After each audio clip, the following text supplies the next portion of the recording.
Hi everybody, it's Richard here again with another video, and today I've got a very special guest, none other than Mr. Rob Walker. How are you, Rob?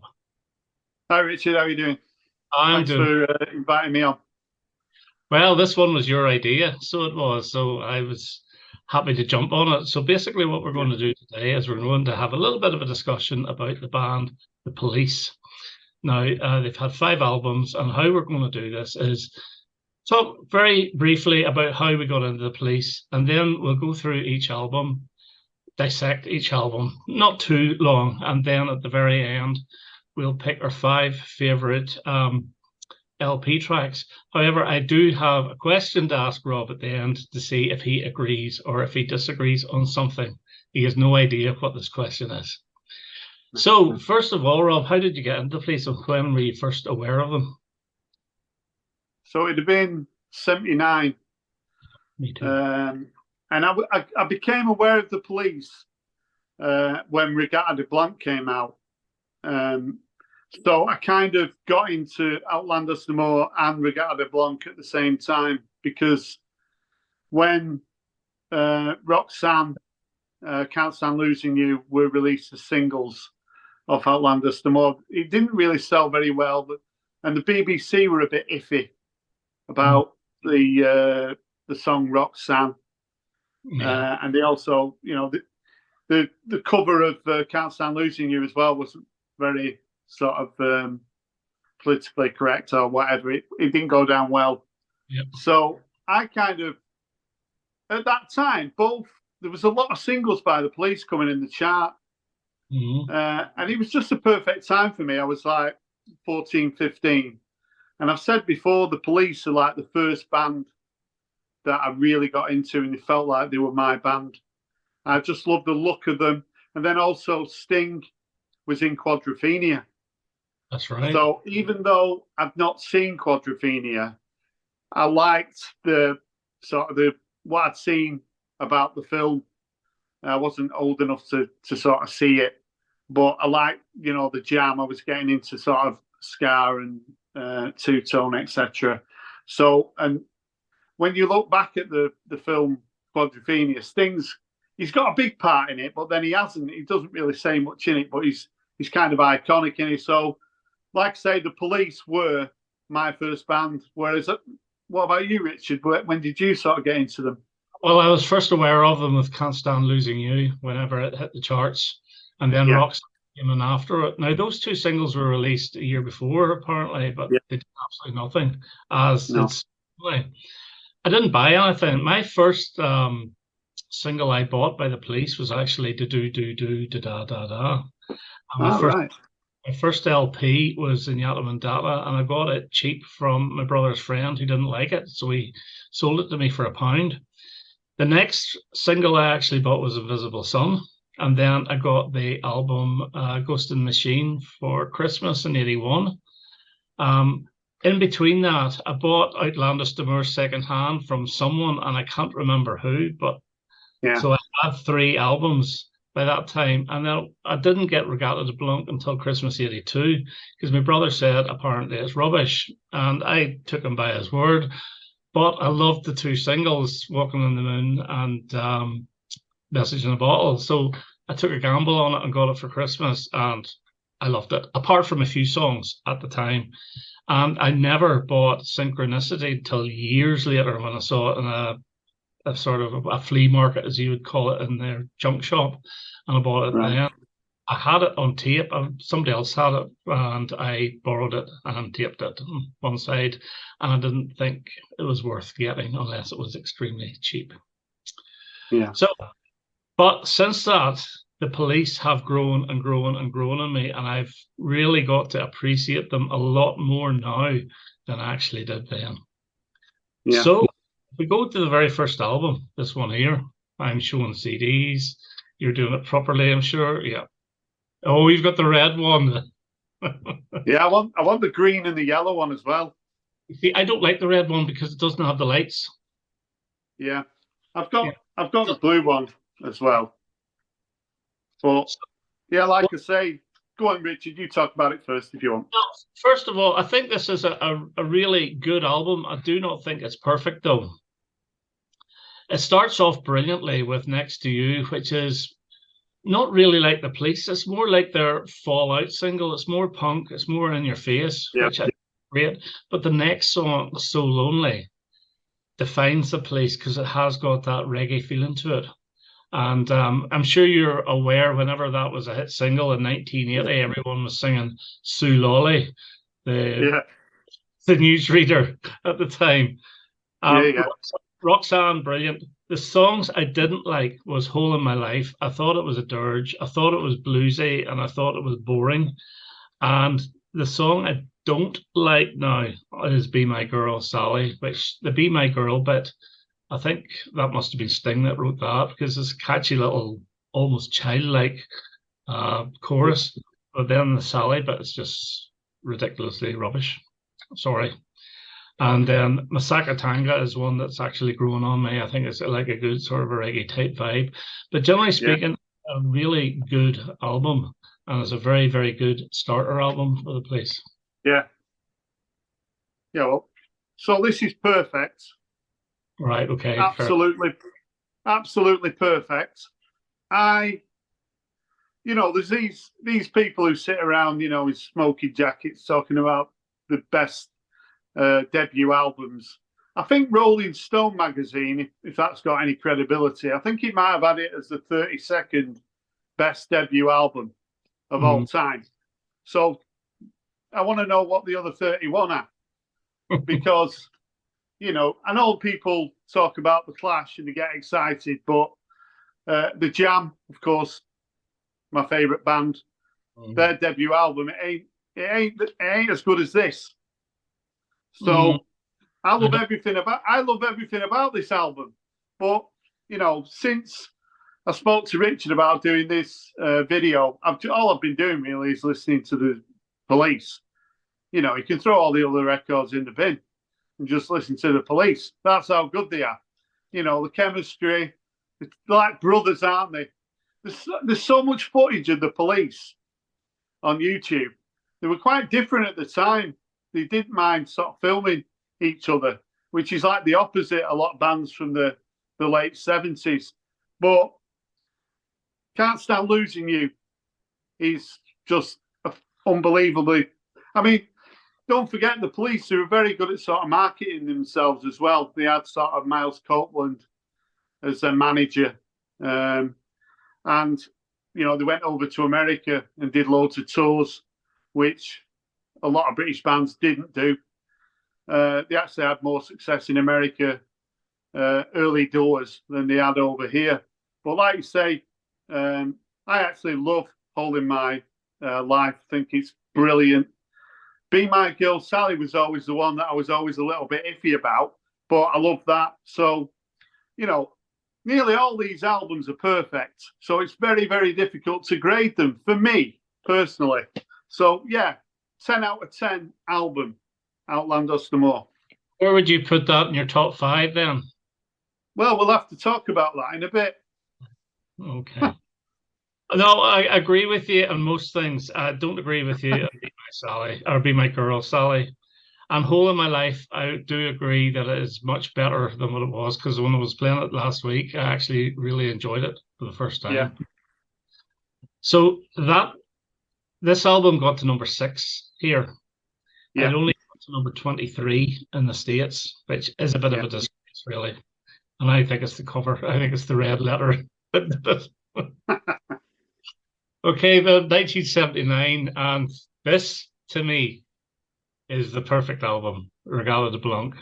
Now, I came late to this. I obviously knew the 3 singles off it, Message in a Bottle, Walking in the Moon, and The Bed's Too Big Without You, which was part of a 6-pack. And it charted, it got in the top, the actual full 6-pack got in the top 20. But this, to me, is the most complete album, and it's one, actually, it has got the most contributions by Stuart Copeland, believe it or not. He's got writing credits on 5 of the songs. Now, whenever I got this, there was 4 tracks that I really loved, the 3 singles and Bring On the Night. But over time, the Stuart Copeland ones have really, really grown on me. Like, I love the Whimsical on Any Other Day. A lot of people think it's a load of trash, but I think it's great. Contact is another very good track, as is the piano led Does Everyone Stare, which I think is fantastic as well. But Regata de Blanc, the actual title track, which is more or less an instrumental, I think it won an instrumental award in '79, didn't it? Something me or some pop music paper gave it as the best instrumental of the year. And then Death Wish, this has got a different sound. This is, I think, a little bit more reggae, and the sound of the guitar is slightly more different. There's no punk in this at all, maybe with the exception of No Time This Time or It's All Right For You. But even those two are not as hard as Next to You or Peanuts or something like that there. And I just think the cover of it is brilliant as well. And I love the back cover with, their heads down. And everything is just an absolutely blindingly good album. And you'll find out where I put this. Well, you know where I put this anyway. So, Reggatta de Blanc in '79. Yeah, so like I say, I got this when it came out, Reggatta de Blanc. So this is 10 out of 10. Yeah, I agree. The musicianship, Stuart Copeland is incredible. Brilliant drummer. Absolutely incredible.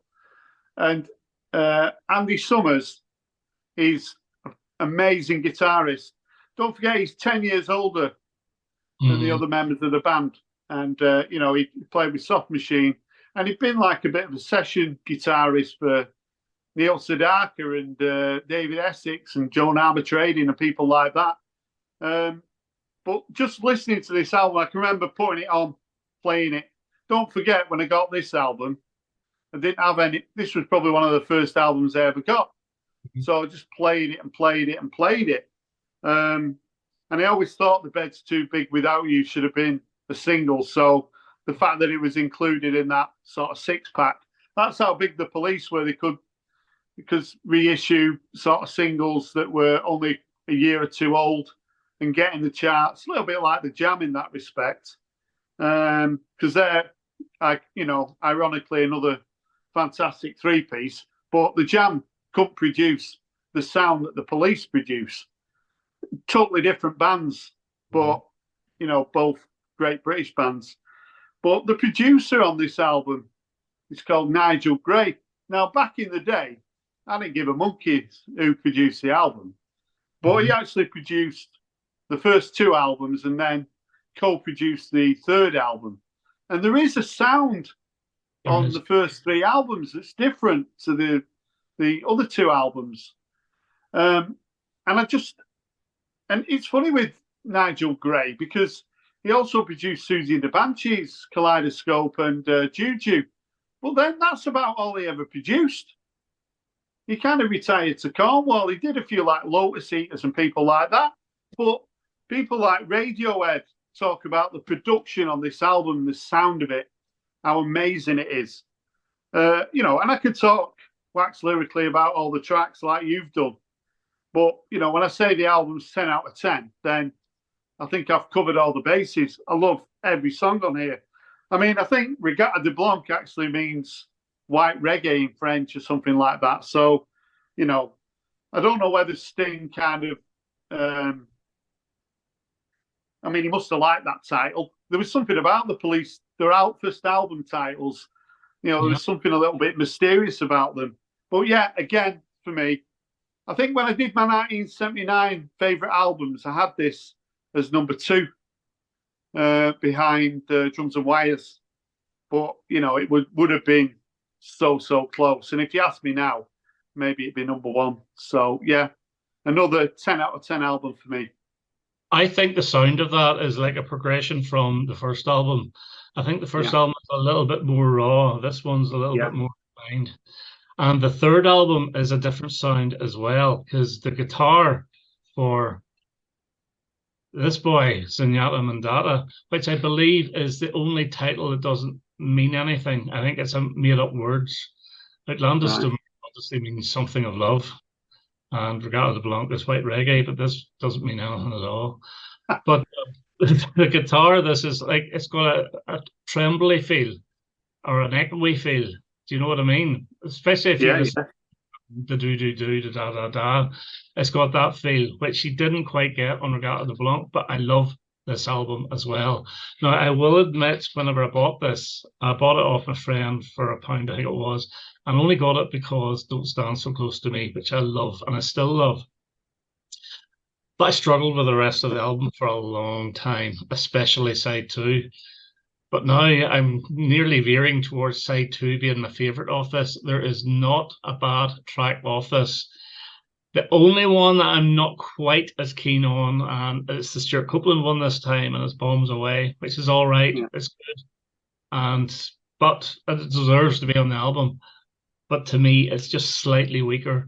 But you get tracks like "Driven to Tears." Now, I really started to appreciate that whenever I saw was it Robert Downey Jr. singing that with Sting live on stage, and it was absolutely brilliant. So I went back to it, and I thought, why have I not really appreciated this before?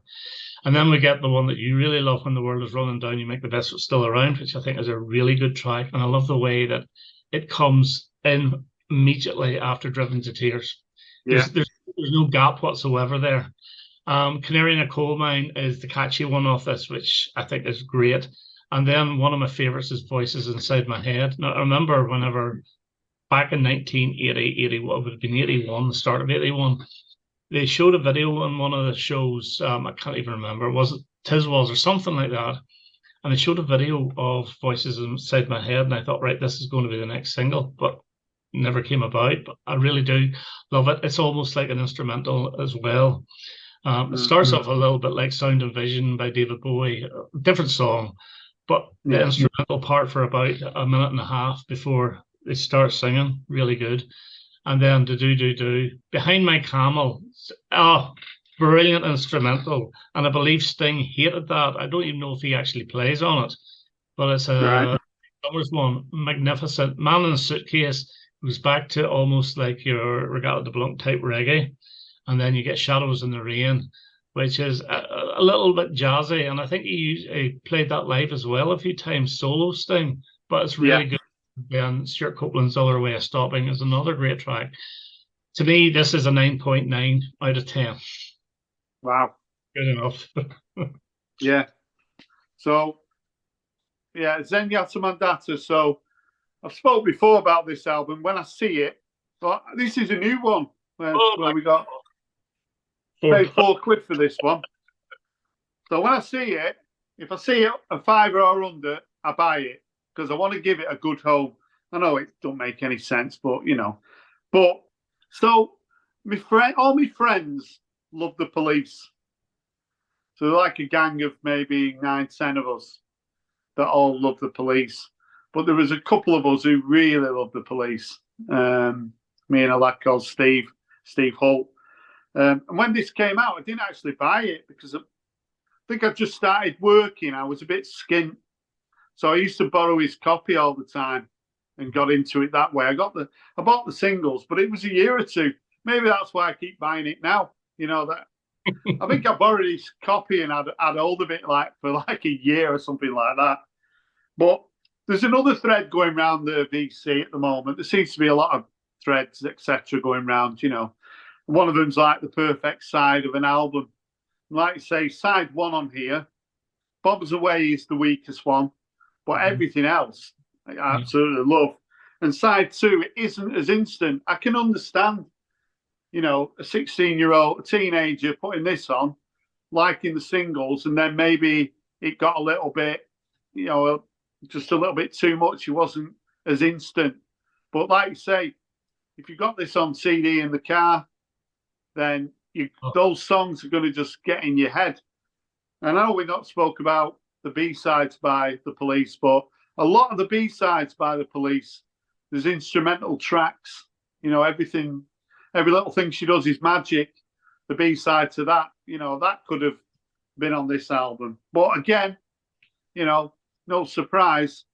This for me is another 10. So we've had 3 albums so far, and they're all 10 out of 10. So that's all I can say, really. Just perfect for me. I would give Outlandos to more probably be 8.5. Yeah, that's Sorry, good though. not bad. That's good.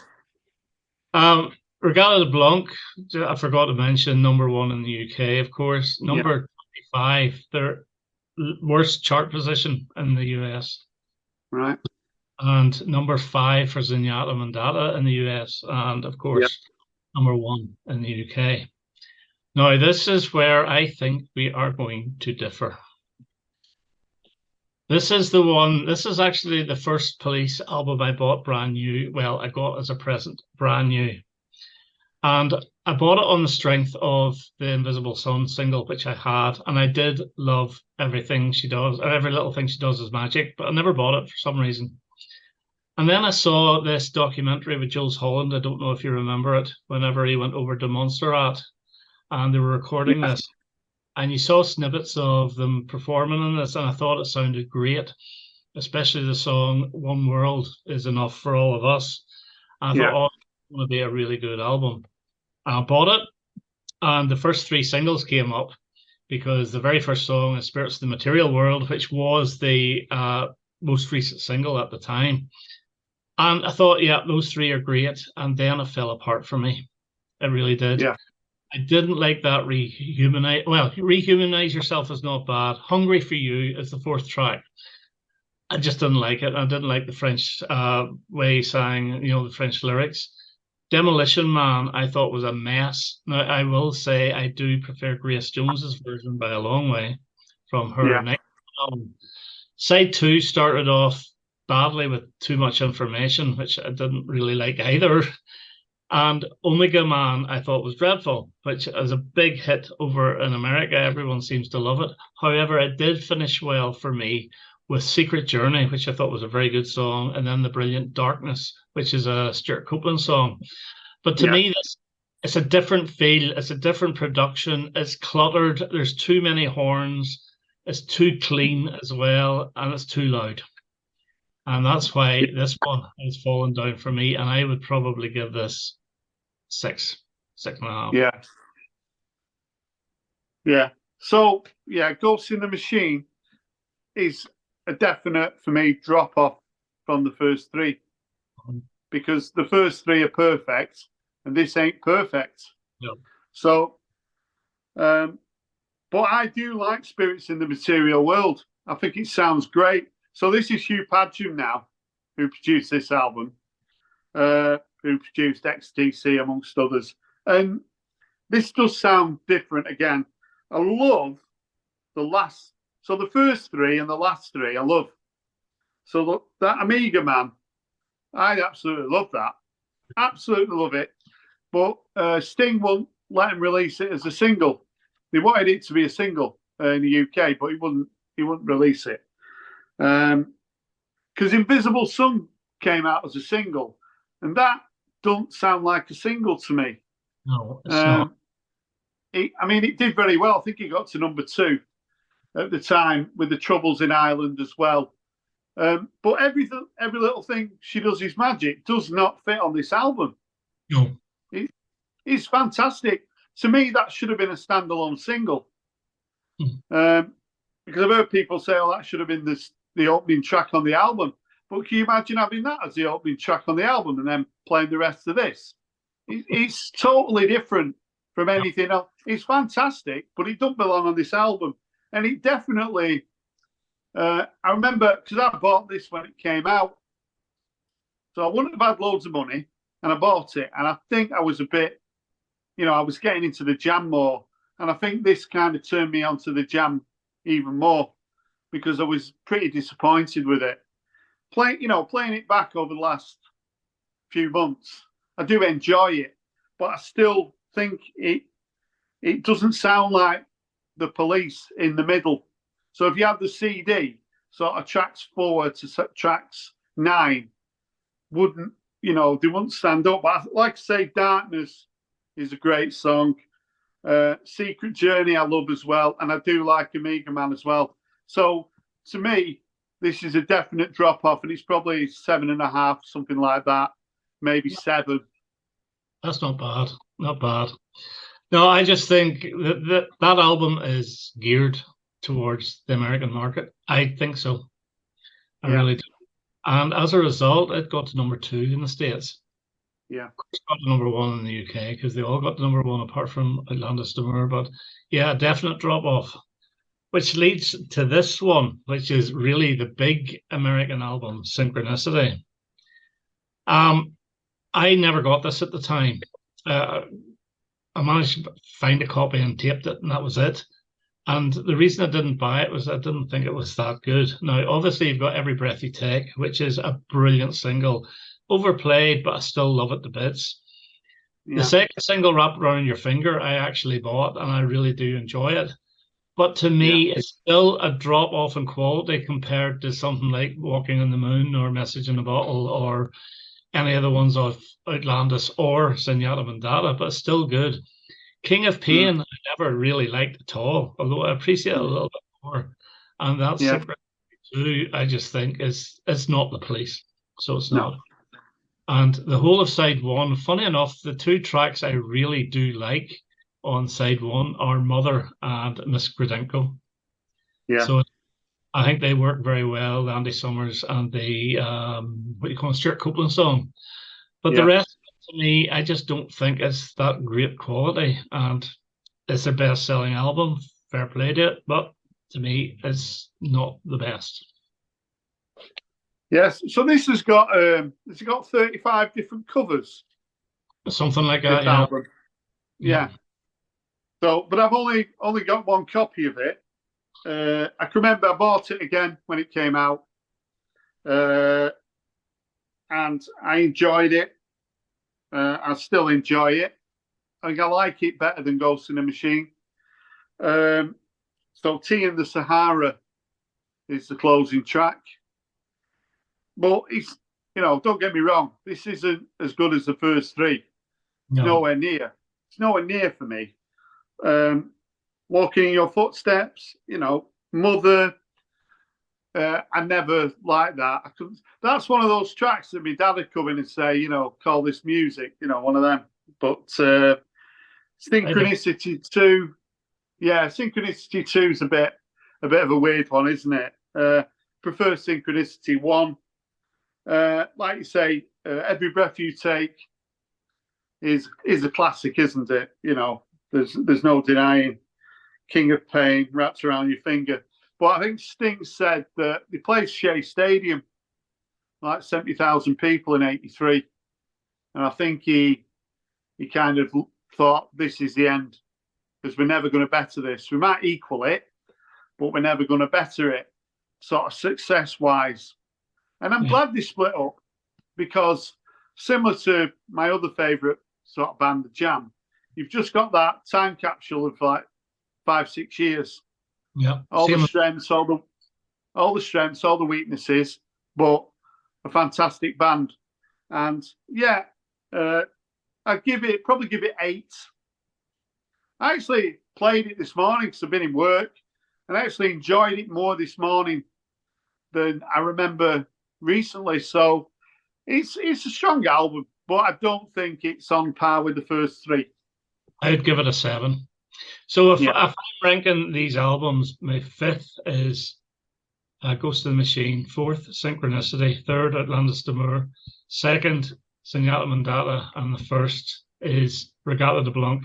But I will say that the gap between Reggatta de Blanc and Zenyatta Mondatta is minuscule. Because they're actually as good as each other. Yeah, I mean, I've kind of given it away, so that'd be the weakest, but still an enjoyable album. Synchronicity. Then it's tough. Probably Reggatta de Blanc, actually. I know. It's tough. It's like, I've only got 2 kids. If I had 5 kids, it's like saying who's your favourite, It'd be the one who supports Oldham. That's probably the 2nd. But again, we're getting very close here. But this is just like... the embarrassing thing is I did a video of one of my favourite albums of the 80s and I never put this in. So, I know, you do that sometimes, don't you? You have a bit of a brain freeze. But, I think this one would be my favourite. But again, you know, the first three are all my favourites. It's very difficult. I think the first three have got more of a new wave, as in British new wave sound to it. Yeah. And I Yeah. think the last two are more Americanized, which is fair enough if that's the way they want to go. But I still prefer the first three. Right, okay, so my 5 favourite LP tracks. Are you ready for this? Yeah. Number 5, I'll go through the 5 and then you go through yours. Yeah, yeah. I have to make my mind up between 2 here. And I'm going for Voices Inside My Head from Zenyatta Mondatta. I love it. It was either that or Canary in a Coal Mine, but I don't know when you might pick it. My number 4 is Death Wish from Reggatta de Blanc, which is fantastic. Yeah. Really good guitar, and the way it speeds up in the middle and then comes back again. My number 3 is from my least favorite album, and it's Darkness, Yeah. song, which I think is magnificent. And I think I made a video one time saying that should have been a single. Yeah, you did do, yeah. My number 2 is from the debut album, and it's Peanuts, which is their most punk type song, along with Next to You. And I just love it whenever Sting is shouting Peanuts at the end and the guitars crashing. And my number 1, I think you know what it is Bring On the Night from Reggatta de Blanc. It's fantastic. Yeah.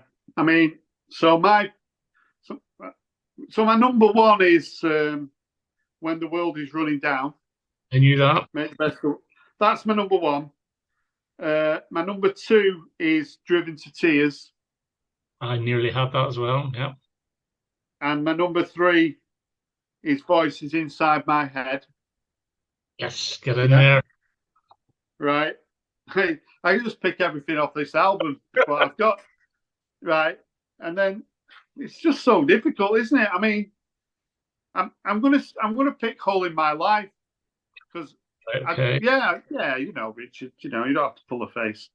And then I'd have to pick something off Reggatta de Blanc as well. I mean, Does Everyone Stare is one that I really enjoy as well. But I could pick, you know, 20. That's how much I love the Police. And yeah, I've enjoyed doing this video, Richard. It's been good fun. I just say, of all the 5 songs we picked each, there is a Stuart Copeland one in each of our 5. Yeah, definitely. Everyone's there, and I've got Darkness, and Peanuts is right as well. So, you know, I've enjoyed this as well, and I've enjoyed listening to it, or to the Police, and just show this little box set again, which everybody has, or everybody should have, and it is brilliant. And if you can pick it up for Peanuts, pardon the pun, do so, because it is great, and you do get an extra disc with all the B-sides on it as well. Yeah. So, yeah, that was great fun, and I haven't watched your video yet with your son. It was too long whenever it's a work night, so I'll be watching it today. Yeah, I hope you enjoy it. I will do. Okay, everybody, I just want to thank Rob again for coming on. It was great fun as normal, and I hope to have another video quite soon. All the best now. Bye-bye. See you now.